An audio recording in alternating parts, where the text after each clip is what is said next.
The Constitution divides legislative from executive power, but the presidential role has grown tremendously. No modern president is content to sit back and let Congress legislate.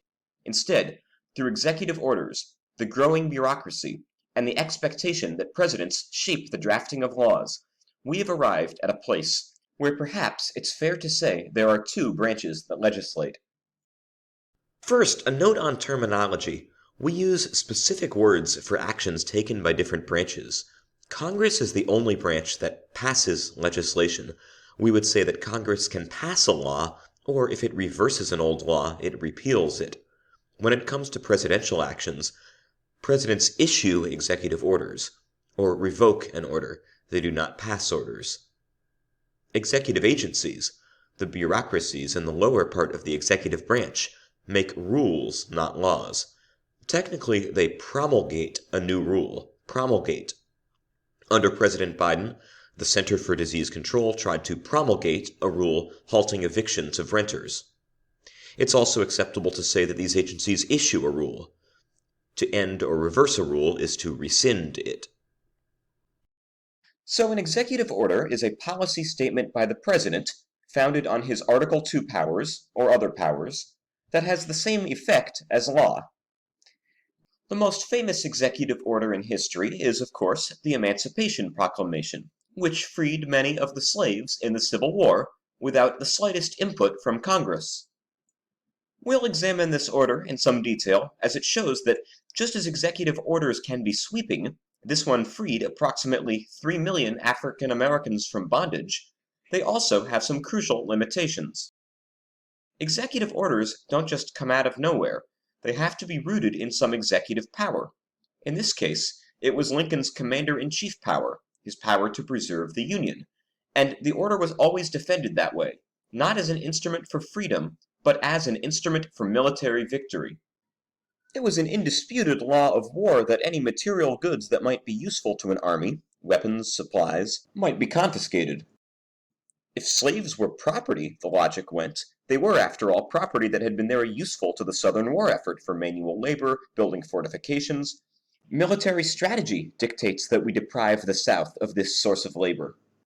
The consequence of choosing this rationale for freeing the slaves, however, was that it could only be applied in territories that were actually rebelling. Therefore, the 4 border states that had slaves but sided with the Union were unaffected by this proclamation. A second order that was also justified under the Commander-in-Chief Clause, but had important racial justice implications, was President Truman's Executive Order 9981, by this time executive orders were numbered, to desegregate the armed forces. Of course, the president has indisputed power to reorganize the military he commands. As a side note, one of the consequences of this was that, as so often happens, war created social change. White Americans, who served alongside black comrades, developed attachment to their fellow service members, which helped humanize African Americans in their eyes and made whites more sympathetic to the African American cause in the civil rights movement of the 50s and 60s. So far, the executive orders we've looked at have been issued during emergency circumstances, or at least were integrally related to the president's commander-in-chief powers. But today, most executive orders do not fall into this category. More often, presidents issue executive orders for the sake of efficiency. Put simply, they do so because the lawmaking process is too hard.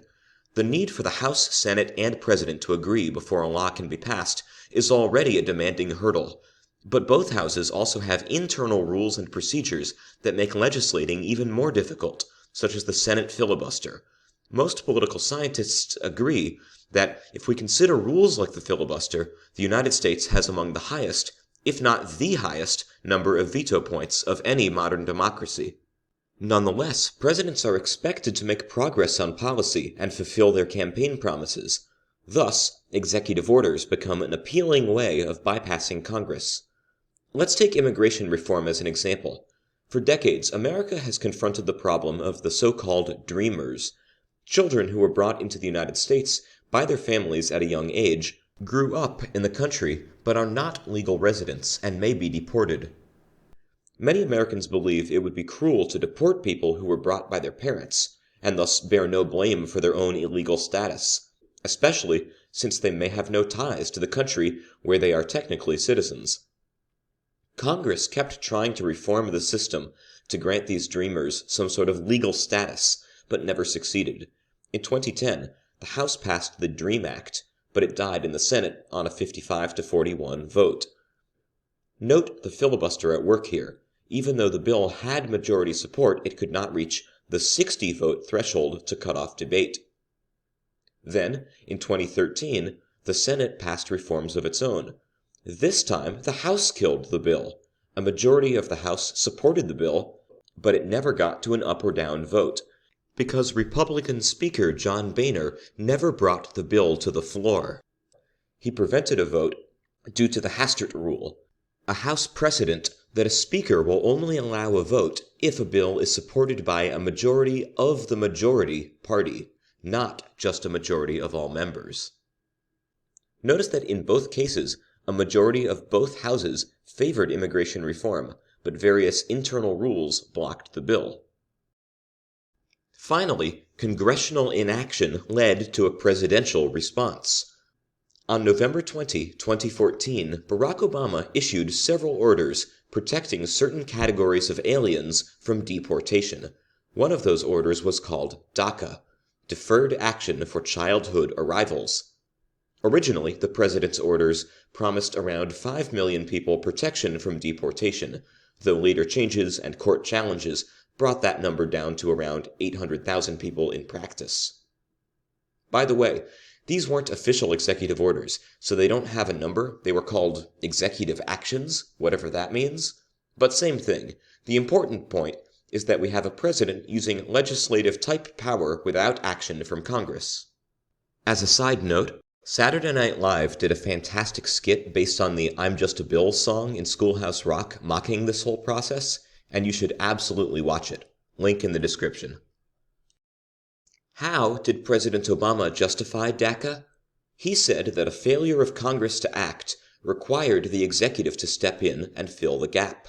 The president said, "To those members of Congress who question my authority to make our immigration system work better, or question the wisdom of me acting where Congress has failed, I have one answer: pass a bill." These actions and the speech, by the way, were the night before districts in 2014, so we actually used a quote from the press conference in the competition the next day. The judges liked it a lot. Anyway, for the first time, we have what I guess one could call the Obama Doctrine. A failure of Congress to act justifies the president taking unusual powers. President Obama also rationalized the decision on the grounds of prosecutorial discretion.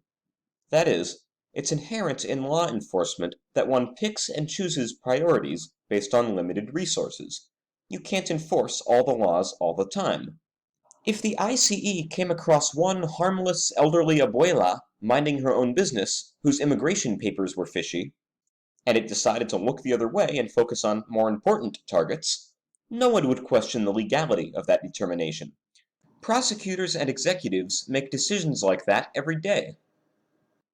But if the ICE acted this way every time it came across a granny illegally in the country, wouldn't it have rewritten the law? No entering the country illegally, unless you're a granny. So this is the problem with DAPA and DACA. Where do you cross the line between choosing how to enforce the laws and rewriting them? President Obama's opponents on this pointed to the Take Care Clause of Article 2, Section 3. The President shall take care that the laws be faithfully executed. Selectively enforcing U.S. immigration law is not faithful execution. Oh, and one more complication. The executive actions were very cleverly, or deviously, devised in such a way as to prevent Congress from checking them with its power of the purse. The relevant agency, Citizenship and Immigration Services, or the CIS, is entirely self-funded through immigration fees. There is no funding for Congress to cut. So people spoke about President Obama's self-funding executive order. Now, they could cut funding to the Department of Homeland Security, and they considered doing so, before thinking for a second and realizing how politically idiotic that sounds. In the DACA example, President Obama was able to shape policy by declining to enforce immigration laws. A different source of power is when presidents use powers that have been authorized by Congress, sometimes decades earlier. Over time, Congress reacts to specific situations by authorizing the president to take actions. These authorizations pile up over time and are rarely repealed. Recall that repealing such an act would require the president's own signature, and under normal circumstances, why would a president sign a bill weakening his own power? Thus, when a president wants to take some sort of action today, it's often possible to dig through the statute books and find some old law that can plausibly be repurposed to give him authorization. Relying on some power that was already delegated is far more efficient than approaching Congress for new legislation. I'll give a couple of examples. President Trump relied on the Immigration and Nationality Act of 1952 to issue his 2017 travel bans, which blocked travel from certain countries, mostly majority Muslim, into the United States. The 1952 Act was passed during the Cold War, probably to allow presidents to deal with suspected communists, but its language is broad indeed. Whenever the president finds that the entry of any aliens, or of any class of aliens, into the United States would be detrimental to the interests of the United States, he may, by proclamation, and for such period as he shall deem necessary, suspend the entry of all aliens or any class of aliens, or impose on the entry of aliens any restrictions he may deem to be appropriate. Based on this text, it's hard to see any limits at all on the president's authority to impose travel restrictions. This is why, in Trump v. Hawaii, the court challenge to the travel ban, the challengers had to rely on the First Amendment. Congress unquestionably armed the president with an arrow of power, so opponents would have to argue that there is an individual right, here the freedom of religion, that stands as a shield. By the way, a similar action by President Trump was his use of the 1976 National Emergencies Act to divert $8 billion from the defense budget to construct a wall along the Mexican border. Here's another example. In response to the terror attacks on September 11th, Congress almost immediately, just 1 week later, passed an authorization for the use of military force, or AUMF. This AUMF provided, the President is authorized to use all necessary and appropriate force against those nations, organizations, or persons he determines planned, authorized, committed, or aided the terrorist attacks that occurred on September 11th, 2001.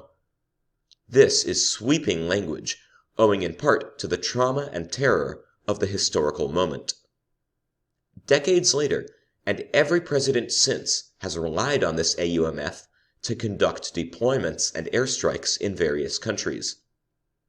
As expected, it was used to attack Afghanistan and al-Qaeda targets like Osama bin Laden, but it has also been used to justify military actions in far-flung African countries such as Somalia and even the Philippines, halfway around the world and decades later in time from those who planned and committed 9/11. So how can executive orders be checked? Notwithstanding the immigration order, many of them can still be checked by Congress, including by the power of the purse. For example, in Order 13767, President Trump ordered that we should build a wall along our southern border. Of course, this does nothing to pay for the wall. Unless Congress takes action, it's purely symbolic. Second, executive orders can always be undone by future presidents. The Obama immigration order is a case in point. How much of a guarantee is it for President Obama to say, "We'll look the other way even though you're not in the country legally," when President Trump can just reverse it? Finally, just like laws, executive orders can be struck down in the courts. President Obama's immigration order was actually the subject of a court challenge. In the case United States v. Texas, this immigration order reached the Supreme Court. However, this was in the period when the court had only 8 members, and so they tied 4-4, leaving the issue with no resolution. When President Trump won office, it wasn't clear whether the orders would survive, and so the legal issue was dropped. Executive orders are clearly one way presidents have increased their powers, but they're not the only way. More on that next.